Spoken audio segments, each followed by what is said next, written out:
So to get you up to speed, I've been writing a book about a gay teenage witch who is contending against a serial killer. So up until now, the main character was attacked by a boy he had a crush on, which resulted in a strange vision and the attacker being killed. Now the main character doesn't know exactly how it happened or what happened, but he is implicated. And even worse, this attacker turns out to belong to a very well-connected criminal family who's chased him and his aunt across the country. Along their way to the next hiding spot, he comes across a weird old woman who convinces him to hide in a small town nearby. She says there's a family there, they got a big house, and if he can get inside, he'll be able to find the answers to his vision. And by happenstance, the daughter of this family is throwing a big party at the house tonight. All right, here we go. Despite being in another town, in another state, thousands of miles away from the night of Jake's death, there was something about the evening of Amber's party that felt chillingly familiar. But why? Maybe it was just the nervousness he felt ahead of a social gathering. Maybe it was the scent of Aunt Rachel's macaroni casserole stubbornly clinging to the air. Maybe it was the shirt that he was wearing tonight. It was a royal blue souvenir sweatshirt from the marble factory his father used to work at. Yeah. When was the last time he'd worn it? It was the last time he remembered controlling this ability that he had. Aunt Rachel had left him alone in the house for the very first time, and naturally, August took it upon himself to break any rule he could think of that had been set upon him. That night, it included binging the Friday the 13th VHS series from the cabinet that she didn't think he could reach. He couldn't have been more than 12, but he figured that if he was old enough to understand Pokemon cards, he was old enough to watch Friday the 13th. Boy, was he wrong. He remembered how vivid every single noise in the house became. Anything from the ice maker in the freezer to the Roomba scooting around the living room transformed into the careless missteps of a hockey mask serial killer. On the screen, large-breasted camp counselors with insatiable libidos found themselves impaled on the business ends of knives and arrows and canoes. And August was certain he would be next. What would it feel like to be impaled by a sharp-ended canoe, he wondered. Probably not very good. He succumbed to every piece of sensory information that told him he was in mortal danger, so much so that when Aunt Rachel brought a date home that night, August telekinetically dropped a light fixture on him and knocked him completely unconscious. Aunt Rachel didn't date much after that. She also never looked at August quite the same way again.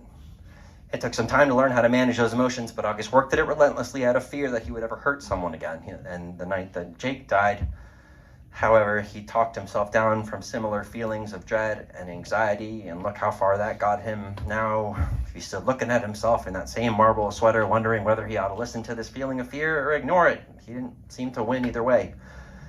TJ's shave and a haircut knock came at the door. "You in there, neighbor?" TJ looked different. "You ready to do this?" He'd left behind his oversized plaid shirts in favor of a form-fitting sweater that August wasn't embarrassed to be standing close to. TJ had a chest, August noticed, and a strong upper arms that strained the fabric of his shirt. August felt warmth rush to his cheeks, spotted his ragged reflection in the mirror. "Just need a change real quick," he said before disappearing up the stairs. TJ's mom had to use the truck that night because she needed to catch up with Frank, so they would be walking to Amber Cunningham's party that night.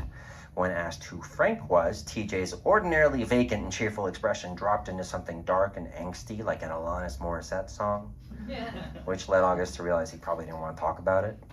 They proceeded to scale the steep hills into the higher parts of Ligonier, where families with more passive income had the luxury of avoiding each other in separate wings of the house. Their houses had wings. August's house just had asbestos. They crested the final hill and spotted the Cunningham residence ahead, an extravagant colonial structure that he guessed was competing to break the world record for light pollution. A thundering bass reached August from even hundreds of feet away, trembling into his body, dancing up on his nerves like an insistent fuckboy until it all became just a tangled mess of anxiety. They walked into a growing smattering of teenagers, and August began to rethink every article of clothing he'd ever purchased, and every haircut he'd ever gotten, and every unfavorable gene that his parents had passed on to him, the selfish pricks. These kids looked like something out of a magazine. Tall and white, long-limbed. They didn't look like high schoolers. They looked like 20-somethings that you would cast to play high schoolers so that regular high schoolers would feel inadequate and buy lots of extra makeup. TJ, despite his gangliness and the fact that he said for realsies more than any human ever should, seemed unfazed at home, and at home. He even waved at the 20-something lookalikes, and they waved back. At schools like the one August had moved here from, boys like TJ didn't just wave to people. At his school, TJ would have had his John Deere underwear torn up between his booty cheeks and strung up from the football post where everyone could celebrate his humiliation.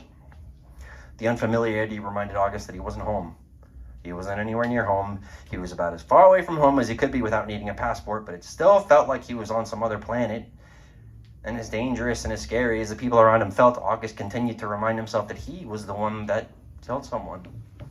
Or maybe killed someone. That was one situation that he was still relitigating every morning when he woke up and every night before bed, unless he streamed the Real Housewives of Copenhagen on his phone, which he was starting to do more and more. He took a deep breath, he straightened his spine, and he pulled his lips out into what Aunt Rachel called his more approachable smile. No sense in acting suspicious.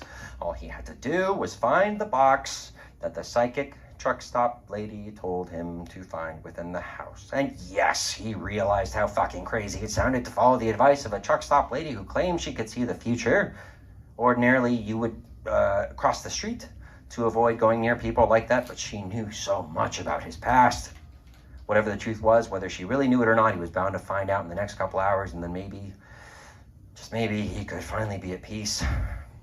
Once they entered, August was almost immediately flattened by a 300-pound linebacker funneling Jaeger down his gullet. TJ put out a helpful hand and pulled August away from the danger. August's footing lagged behind, and he stumbled up against TJ and then met his gaze. His eyes had morphed from distracted puddles of vague, inbred goop into intense circles of olive green. They held each other's gaze for a brief moment. August's brain wanted to say thank you, but it came out, watch it, hillbilly, and he pushed past him. Close enough. They walked through a cloud of pungent smoke, passing a girl throwing up on a boy who finally took no for an answer. They moved beneath a massive arch into a living space unlike any August had ever seen before. He watched enough HGTV to know that the Cunningham mansion boasted a beautiful open floor plan with lots of straight lines and an infusion of mid-century. Okay, so maybe he didn't have a complete grasp on realtor lingo, but he wouldn't need to for at least another 15 years, and only if he gave up on his day job. It was fancy, okay? It was a fancy person's house with lots of fancy stuff in it. The Cunninghams were probably the sort of parents who went to estate sales and knew how to spell hors d'oeuvres without panicking. Kids were strewn about the open floor plan, their hands slick with light beer and the sweat of teen angst. One boy in a baseball hat he refused to wear correctly kept insisting he was the only one who knew how to tap the keg. A small group of girls with sloppy hair extensions crowded a corner of the room and took turns rolling their eyes. As they moved further into the house, August's confidence in his ability to sleuth began to falter. He'd never admit it, but he had a tendency to overestimate his ability to do pretty much anything, except running away. He'd gotten especially good at running away.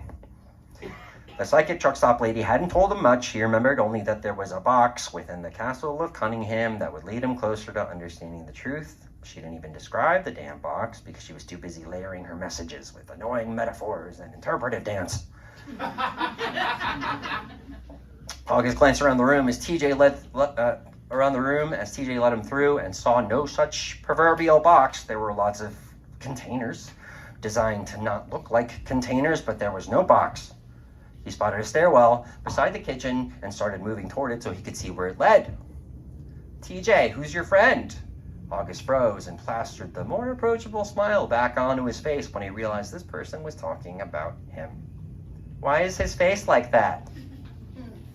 The speaker was a red-headed girl, slight of frame but not of confidence. Unlike the small cluster of girls around her, her eyes were sharp and focused. She floated toward them with the grace of a woman 10 years her senior. She never broke her gaze, a venomous snake approaching its prey. This here's Ralph, TJ said as Amber extended her hand toward August. He'd forgotten his fake name for a moment before accepting the gesture. A twitch of her eyebrows made him believe she may have noticed.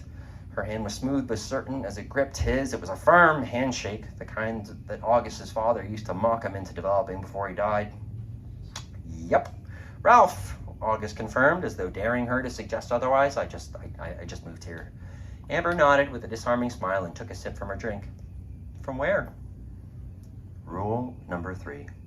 We never tell people where we're really from. We make something up. Only this time, he couldn't recall the name of the place Aunt Rachel had decided they were going to be from. God, being on the lam was exhausting. Kind of everywhere, he answered, grabbing a handful of Chex Mix and stuffing it into his mouth to discourage more questions. Yeah, but specifically, where did you specifically just come here from? August pointed to his mouth and chewed like a mime, pretending to chew, but Amber just smiled and stared.